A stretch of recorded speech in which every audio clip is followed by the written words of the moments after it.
It's the top 5 commanders with partner. 5, 4, 3, 2, 1. Welcome back to Commander Countdown. This is the show where we go over community polls for various commander subjects. And today's episode is your favorite commander with the partner mechanic. But before we go over your top 5 and our honorable mentions, we want to take a second to tell you guys about partner because it is not the most common mechanic. So, Veggie, you want to start us off with something important to note when people are looking at these commanders? Sure. Partner's weird. It is 2 different creatures that are in your command zone. Both of them are your commander. One important thing to note here is that you could have commanders of different colors, so it opens up how many colors you get to have in your deck. Yes, the identity of your deck is the combination of the 2. You do not have to match their colors together. And they count as both in your deck. So normally you'd be building a 99 card deck with 1 commander. Now you're building a 98 card deck with 2 commanders. Another important thing to note is that the commander damage is separate. So if you get hit for 2 and 2, you only have 2 commander damage because they don't add up together. It's not a person's commander damage. It is the actual piece of cardboard itself. Yes, but that is 2 commander damage from 1 and 2 commander damage from 2. You want to track both individually, and if either one of them hits 21, then you do lose the game. Separate commander tax. Yes, that is also tracked separately. Same as before, you just add an additional 2 each time, but it is per commander. If your commander loses the partner ability for any reason, that doesn't do anything. That doesn't stop you from having another partner in the command zone or from casting it or anything else. It is only for the deck building. That's not going to come up a lot, but it is important to note because, what if a card lost the ability to have more than 4 of them in your deck? Then you would just no longer have a legal deck. But That's not really the way that works. It'd be very funny, but not how it works. If something is concerned about having a commander in play, you only need to have one of them or both. Oh yeah, that's really important to know too, because I could see a lot of people thinking that you have to have both for it to qualify. Yeah, that makes a lot of sense. Okay, now you guys have gotten a little brush up on the mechanic for partner. Let's go ahead and talk about our honorable mentions. Veggie, which is your favorite that didn't make the top 5 list? I like a lot of the ones that were put on this list by the community, but a personal favorite, Rograk, son of Rogan. Raga. It's Roga. It's Roga. Oh, God. Don't roll it back. Okay. Importantly, costs 0 for a 0/1 first strike menace trample. That's it. It's interesting. So the idea that a partner costs 0 means you can spend the mana to play the other piece, which I'm assuming is ideally buffing this. I mean, yeah, that's great. There's a bunch of different ways that you can do that. You can you can just straight up pump it up. There are other partners that may allow you to spread those abilities around. You can certainly work with that. But also, it's just a commander that costs 0. That means you turn on everything that cares about your commander immediately. You have this on your first turn and still mana to do something with. It's relevant for legendary creature triggers or possibly sacrifice things. Maybe I don't know, maybe you want a 0 cost thing. Yeah, this is interesting. Plus, I don't know, Cabals are fun. I agree. I was going to say something. I just it wants a candle. Anyway, sorry. Most of you won't get that.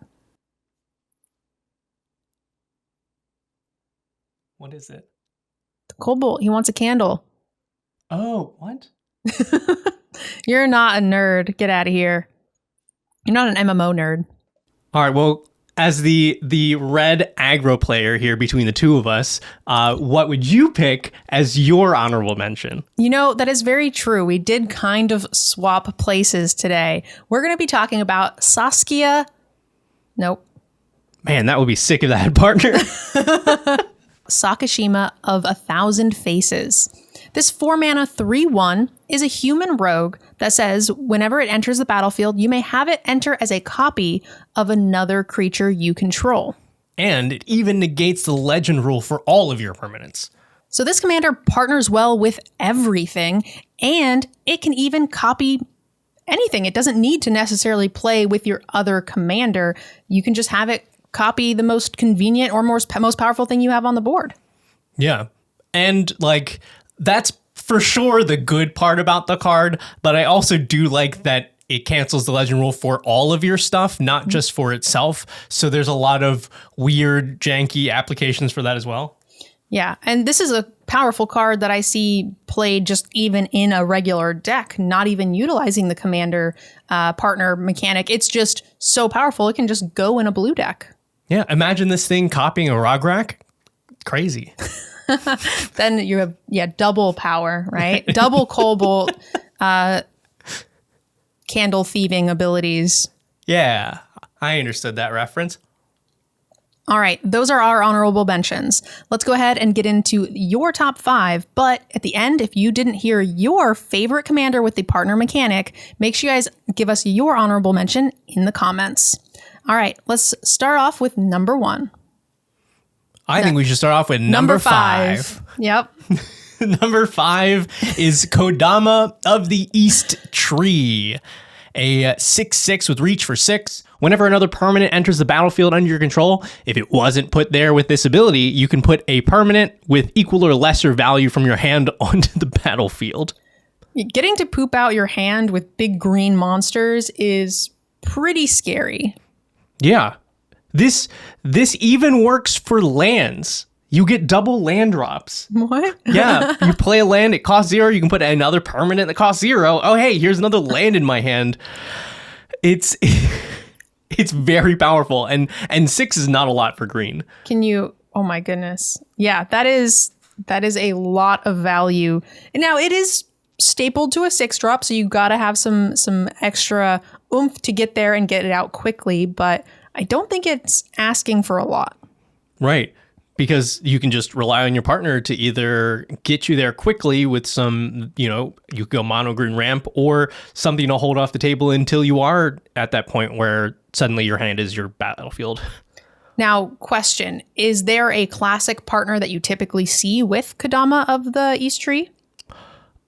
I wouldn't say that there's a typical one. Normally you're picking something that highlights Kodama.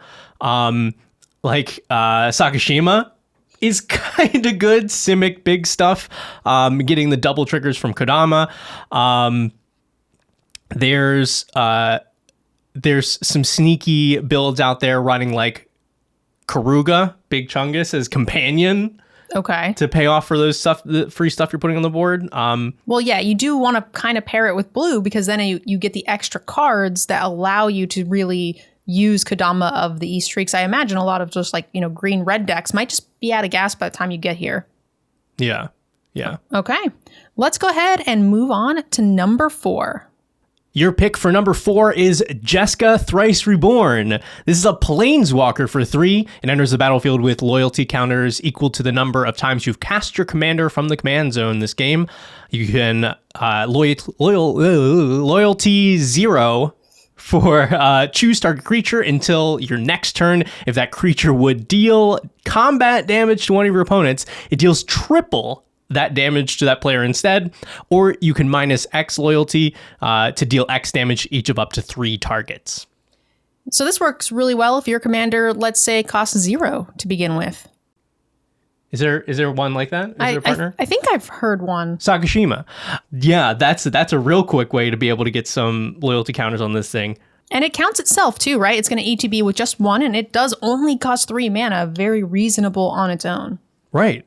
And hey, each time you recast it, you get to put more counters on it, even itself. Yeah. So there's a world where you might just want to play it so you can ramp up its counters. Yeah. I think it takes a very unique build to make this work well. It definitely points you in a specific direction. That first ability is the one that you want to exploit. So you stick it with a big creature, and if that creature happens to have 7 power or more, it just turns that into an instant kill via commander damage. Yeah, and there is a world where this does come into play late game with some pretty scary damage to any target, right? This could be players as well. So if this comes into play with 5 counters, you're looking at some scary damage at that point.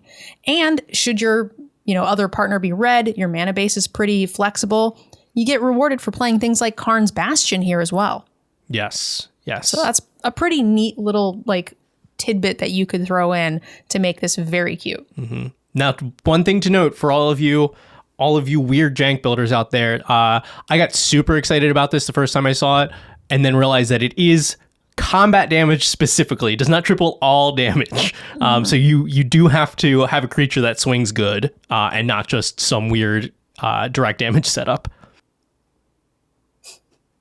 I wish I was there to watch you try to do the thing and then have it just not work.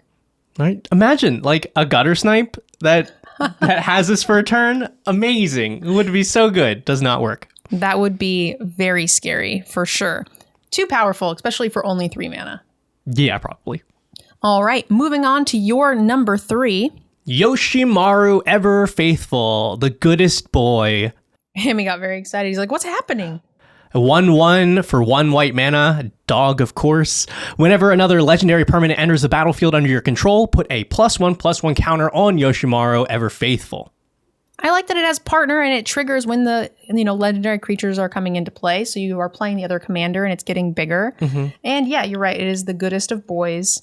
I'm a little salty. This is one of the ones that was on my list for like honorable mention possibilities. And I'm a big fan of the dog cards. Yeah, well, this way he gets a seat of honor, and in the top 3. Also, you can't beat that like flavor, like a dog with partner. That's the mechanic was made for this. Yeah, absolutely. And it's important to note that it is not a small, for a 1-drop, this is going to make a pretty big impact on the board relatively quickly. The amount of legendary creatures that they've been printing in the last couple of years, there's a good chance you're just going to be able to trigger this thing regardless of whether or not you're casting its partner commander. Right. And hey, even if for some reason you weren't building around that, you have at least one other, the partner. Yeah. And it's going to be very aggressive and come out super quick. I'm wondering what other things. I don't think there's enough dogs because there's like the indestructible dog. But other than that, I don't think there's quite enough for full-blown dog commander deck, right? I mean, wouldn't stop me from trying, but there's a couple different cards that have dog abilities. I think enough if you ran like tutors or were just willing to like sometimes not have your deck work, it would be fun and flavorful. You don't build that way ever, right? Your decks always work? Yeah. Oh yeah. Yeah. Optimized all the time. Well, in our last out of the box decked out episode, we actually did go over a card that turns everything into dogs. That was fun. Yeah, we did. What was that?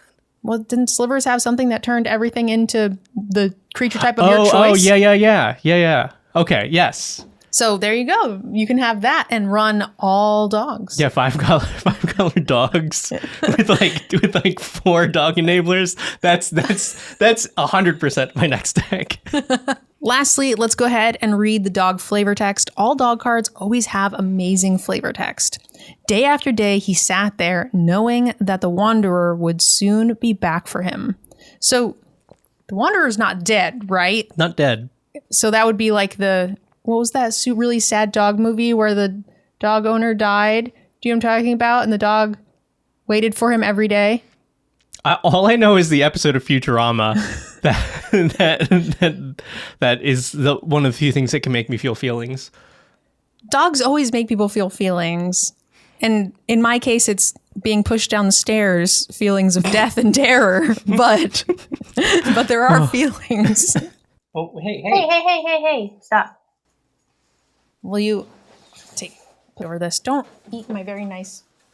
Hashtag MTG Ambassador. Ambassador. It's another sad... It's no selfless savior, but it is sad. Anyway, if you know the title of the movie I'm explaining, dog waits for the owner. Airbud. No, not Airbud. The dog waits for its owner every day as the owner gets off the bus from work, and then one day the owner dies, but the dog still goes to the bus every day. And the bus driver is like, there's nothing in the rule book that says a dog can't play basketball. Gosh dang it. Okay, now let's go ahead and do number 2. Your choice for the second best commander with partner is Tymna the Weaver.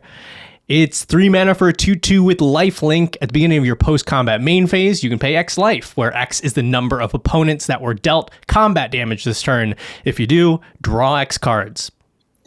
Yes, please. This is has to be my favorite of the partner cards. I haven't built it, and I just kind of saw it and fell in love with it because, you know, I'm a big Orzhov person. That's kind of just what I want to be doing all the time is Orzhov. It sits in this beautiful position where everyone can agree this is a great card because this is the first time you've seen it, right? Yes. And it is most certainly not the first time that lots of high power or CEDH players have seen this. This is a big staple up at the high power tables. Okay, can I play it but like the bad version and just kind of like get to draw a couple of cards? Yeah. That's why it's great, because, I mean, it's still only 3 mana, and, like, you have another partner with it. People will probably try and kill it, but there will be higher profile targets on the table. Yeah, I just want to... It has lifelink, so you hit the player that has no blockers, and you get to draw a card, and then it's amazing. Yeah. And, just if you happen to hit 2 other players, you draw 3 cards on your turn every turn. So the problem is I keep building new Orzhov decks, but like I just don't have any more copies of the cards that go in every Orzhov deck. I need to stop. Or just keep making them. That's how you regulate your power level. Great. My best deck is the first Orzhov deck I made, and they just continually drop in quality. As I run out of cards? Right. Okay, yeah, so I have power level 7, 7.1, 7.2. I don't know why they're increasing in power by 0.1, but nobody understands the system. Nobody understands the number system. Watch the other video where we discuss that, because we still don't, apparently. Because of how much play it is getting in CEDH, probably a pretty good contender for being number 1 choice. Yeah, for sure it deserves to be here. On this list and in the top 2, it could contend for that number 1 spot. 3 cards a turn. Every one of your turns is really good, and it gives you, importantly, 2 colors. All of the ones that we've seen so far have only been a single color, so at the most, you get 3 total colors with your partner. This one gives you potential for 4. And that's a lot of card selection. Yeah, certainly. And it makes sense that you would be building, more difficult mana bases and things like that once you get to harder to pilot type cards like this. So pretty interesting. And I'm excited to see what beat it out for the number 1 slot. And that is going to be your number 1 choice of... Thrasios Triton Hero. 2 mana for a 1/3, pay 4, scry 1, then reveal the top card of your library. If it's a land, put it onto the battlefield tapped. Otherwise, draw a card. Interesting.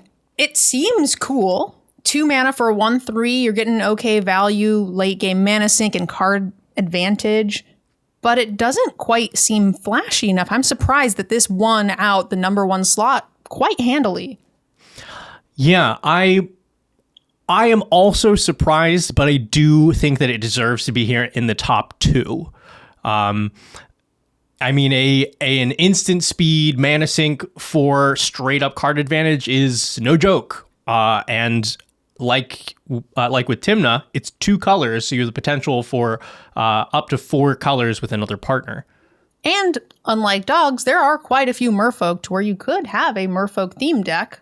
Yeah, merfolk and or wizards. There's sure a lot of support for that. Absolutely. Maybe our last video got recommended at the end of one of the prof videos, and that's how this ended up in number 1. A lot of prof fans out there. The merfolk. Who's the Tymna person? We gotta get them to recommend our video. I mean, I think this is a really cool card. I could see myself playing something like this. I'm sure there's a more busted version than what I would make, but I love incremental, advantage, slow and steady. I don't necessarily need my commanders to be heavy hitting bombs all the time. That's true. You know what? Actually, I just thought of this. A good point to make between Thrasios and Tymna is Thrasios is green and blue and is giving you a mana sink to put lands into play and draw cards. Maybe the biggest things that those colors want to do. Tymna wants you to go to combat and hit players. That is not the first thing that I think of in white and black. Yes. So Thrasios enables the things that the colors are already good at and can just accelerate off of that. Tymna is like, okay, you have to, it's a little more awkward and it's designed for those colors. This is actually a pretty premium partner with our number 5 choice of Kodama of the East Tree, right? It's doing two things that you really need to assist Kodama, which is ramp into it, as well as continue filling your hand so you can get that sort of like pseudo cascade ability out of your hand. Yeah, because you're for sure going to have extra mana to spend since you're not spending it on half of your permanents. Yeah, you're ramping up and you're just getting extra cards. So overall, I think that is probably in our top 5 list the best pairing.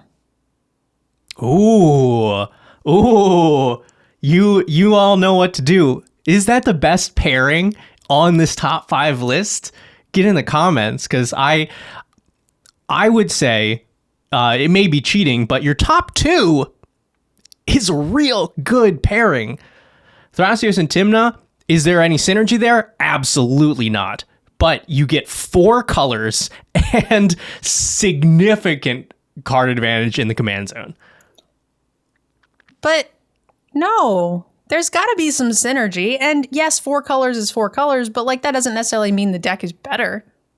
It means it's more disjointed and tough to cast, and neither one of your commanders are like bringing it home.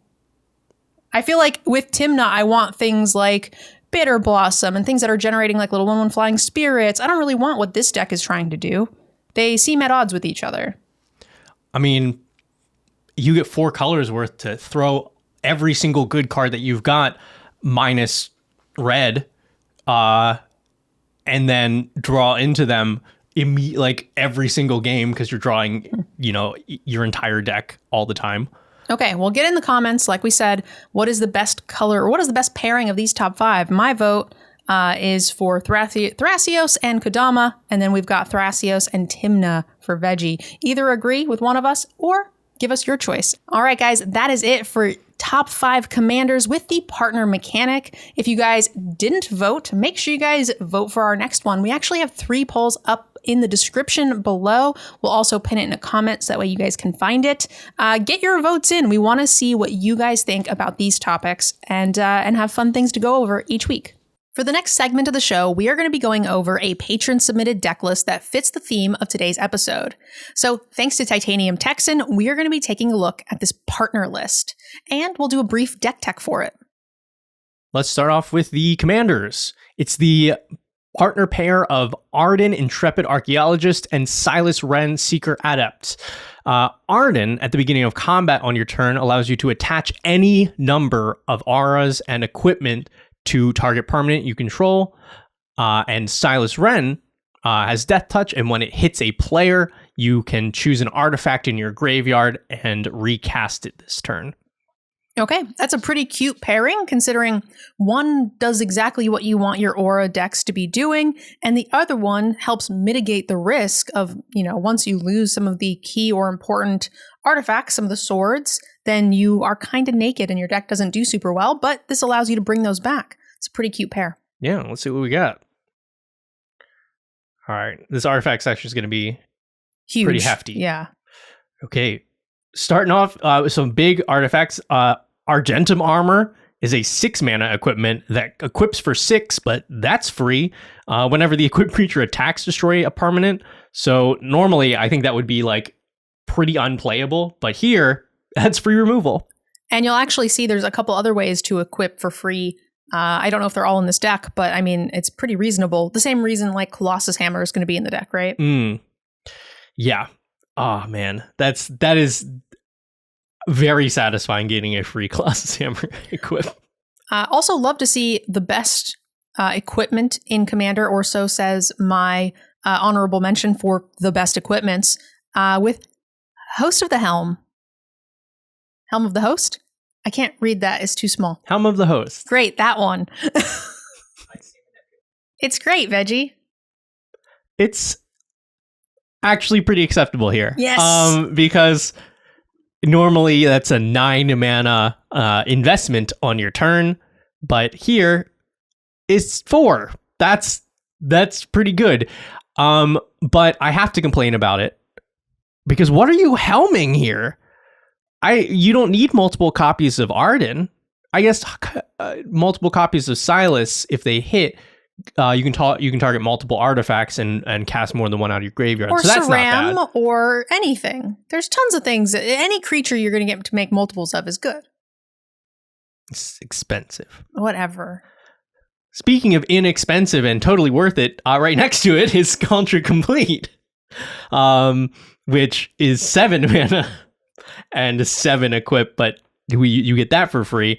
I don't know. This is much cooler to me. You get +5/+5 in every keyword ever, and when it hits a creature, the creature's exiled.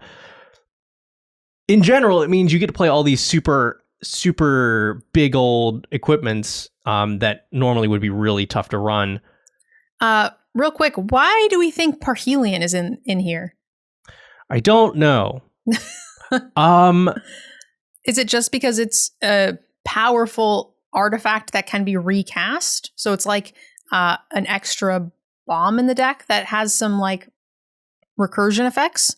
Could just be a pet card, and I very much support pet cards. Yeah. Okay. Only 1 sword. Veggie, who doesn't like multiple Esper Sentinels?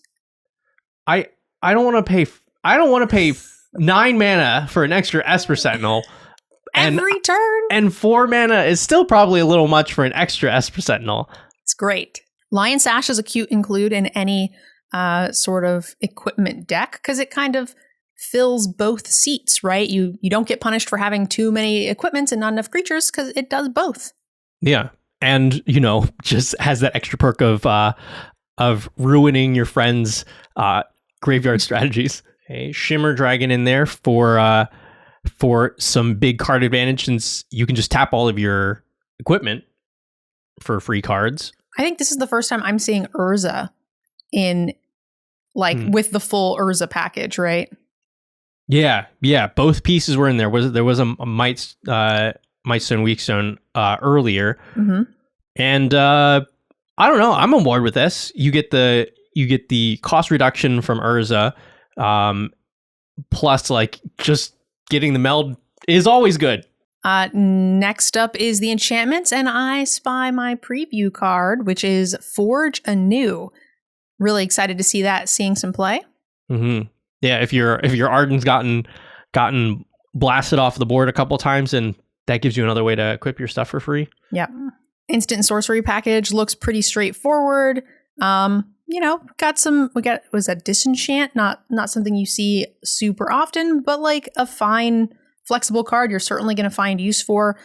Straight up counterspell the Bane of My Existence recently in the show, because that seems to get me every time. I don't know what you're talking about.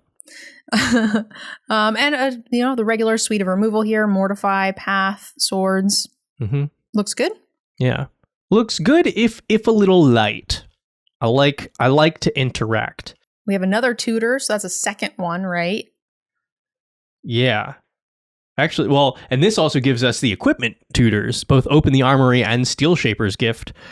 So you'll be able to pull out exactly what you need more frequently, and then board wipes and one more piece of removal. Okay, so overall, pretty solid. A lot of the things we would expect to see in sort of the equipment style deck. I will say, I think these partners are beautiful together. I think this is a fantastic option for an equipment deck. The next up, we want to actually take a look at possibly some of the upgrades or changes we can make to either power this thing up or maybe even drop its power level if we find some other cute things that we would just like to see for interaction. All right, next up, let's go ahead and take a look at the EDH recommendations based on every commander deck and see if there are any things that we're missing or things we would like to see if we could sneak in. Mm-hmm. All right. As far as things go, this does look like a fairly popular partner combination. New high synergy card in there, Forge and New. All right. Yes, all of these we saw in there. All very good. All very good. Yeah, so especially with those high synergy cards, it looks like Titanium Texan kind of nailed it. Hold on a second. Eradicate is on the most used high synergy card list. 31% of decks want to search for multiple copies? What the heck's that there for? Okay, so this is actually super interesting, the way that this interacts with these cards. I just don't know what that is. I have no idea why this is a popular include. It has to have something, right? Otherwise, it wouldn't be played in this many decks. You're exiling a creature, and then you are removing all creatures with the same name from all zones. It's like a sideboard card in Constructed, but like maybe you're trying to get hand information. Like it's like a removal plus hand info. I don't know why that, because like that makes sense, but clearly it's not good enough, right? The Arden Silas players have some sort of inside tech, right? All right, producer Airball got us the answer. Actually, Veggie, do you want to explain it, because it was still kind of over my head? Okay, so this was not included in our Patron deck because the other piece that is essential for it was also not in the deck. There's an equipment called Spy Kit. The equipped creature has the names of every non-legendary creature card. So if you eradicate that creature, you get their entire deck full of creatures. Every single non-legendary creature in the player's deck is exiled. And normally this wouldn't work because you'd have to equip your Spy Kit to your own creature, but Arden doesn't specify that it has to be one of your own creatures, so you can go, great, that Spy Kit's on your creature now, and now all of your creatures are gone. It was not included in the deck list that we were going over. This is 100% the thing that you do to your friend Kevin that just brings something super, super broken to every table, and you're like, I got something for you, Kevin. The one who says that every deck they have is a 7? Yes, yeah. Exactly. Okay. Yeah, 7 Kevin. Many cards that we saw before. I don't believe there was a Skull Clamp in, but there weren't really targets for Skull Clamp in the list that we saw. The multiple Esper Sentinels. All right, so we'll see you next time on Commander Countdown. On Helm of the Host is great. Why are you so mean to me? Just let me have my fun. We did see a little bit of this, the path, the counter. Mm-hmm. I will say there wasn't a ton of counter magic, and there wasn't a lot of instant speed protection spells. Ooh. So maybe look for some options there that would maybe protect our creatures once we've built them up. Yeah. Oddly enough, it doesn't look like any of the Arden Silas players are running much protection. There were like 2 or 3 counters in the top there. There's the Fierce Guardianship, but I'm not seeing a lot of instant speed protection. Maybe they're just finding that they don't need it. Mm-hmm. Moving on to the sorceries, we did see like a Damnation, but other than that, there wasn't like a ton of things, right? It was Damnation and like 3 tutors. Yeah, tutors and board wipes. The Austere Command here, I don't believe was in the deck list, but is one of the ones that I would run if I was running board wipes in here, because you get those selections. You can get some big hits without killing your own stuff. Yeah. The Declaration in Stone is also, I think, here for the Spy Kit combo. Well, we got to check out the artifacts. Yeah, we can recast them for free, so there's got to be some good ones. Right. So some of the swords that we didn't see in the previous list, Once in Future. I don't know if I like Once in Future here. You're giving protection from your own colors, and like there's not a lot of instant sorceries that you'd be casting. I'm fine with that not being in the deck. I mean, we didn't really see anything that targeted its own creatures anyway. There was no protection spells or anything, so most of the stuff you're equipping to them is colorless. I'm okay with it if it is what you choose to do. Is there some cute artifacts that like maybe have ETBs for like drawing that you could, recast a bunch? That'd be kind of neat. Let's see. Yeah, more swords. And I guess, with you don't get a ton out of it. You'd rather have like the big chunky equipment like Culture Complete and just that one that's listed here. And Helm of the Host. But yeah, not seeing a lot of ones that you get like cast value out of. The point is to play creature, play equipment, go smashy smash. So I'm fine with it. I'm a sucker for some value. So yeah. All right. Let's check out enchantments. Maybe see if there's any planeswalkers because we didn't have any of those. Yeah. I figure I won't see a lot of enchantment stuff here. Just your typical like. I guess if you're going for a different build, you could do the impetus route, but not really worth it with Silas, I don't think. Yeah. Yeah, we want to steer away from the auras on this one, I think. It doesn't look like anybody's playing too many planeswalkers in general. I guess there just aren't really ones that synergize that much. I am a Tezzeret Master of the Bridge fan, but that's mainly from playing a lot of Arena because it had the little claw that would come in and laser the opponent. I just like seeing that. It is kind of cool to note the Dakon's Shadow Slayer.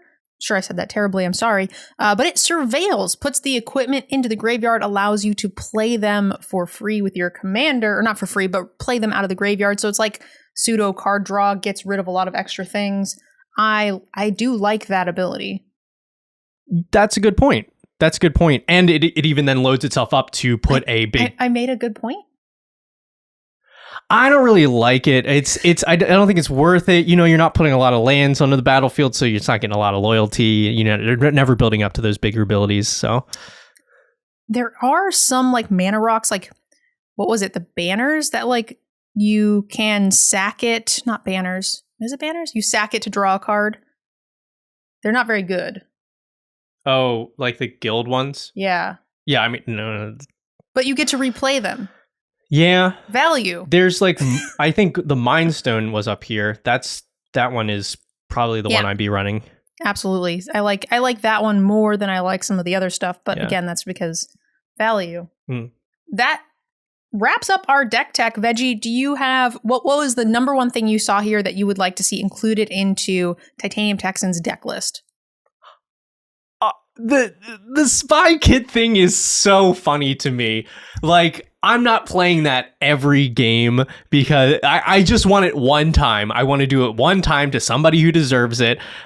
So, like, maybe they already got that, but I would definitely be running that combo in here. My recommendation would be some more value, something like a command sphere, something like that. I'd like to utilize the, replay your artifacts out of the graveyard a little bit more. Something like Dakon would be really cool because you can play them back if your opponents are removing them, but they might just not remove them. So I do think that'd be really cool. Or even just like Lion Sash, things that sort of are both that you can replay after they get killed. Yeah. So I'd like to see a little more synergy there. That is the end of our deck tech. Titanium Texan, thank you so much for submitting this list and for being our patron. We really appreciate the support. And if you make any changes, make sure you let us know. We'd love to see the deck. Thanks again to EDHRec for sponsoring and supporting the show, and to all of our patrons for your support and for submitting decks for us to tech here on the show. If you guys would like to get your votes in for our next Commander Countdown, make sure you guys check the description and the pinned comment down below, where we actually have polls for our next 3 episodes. So you guys can get your votes in.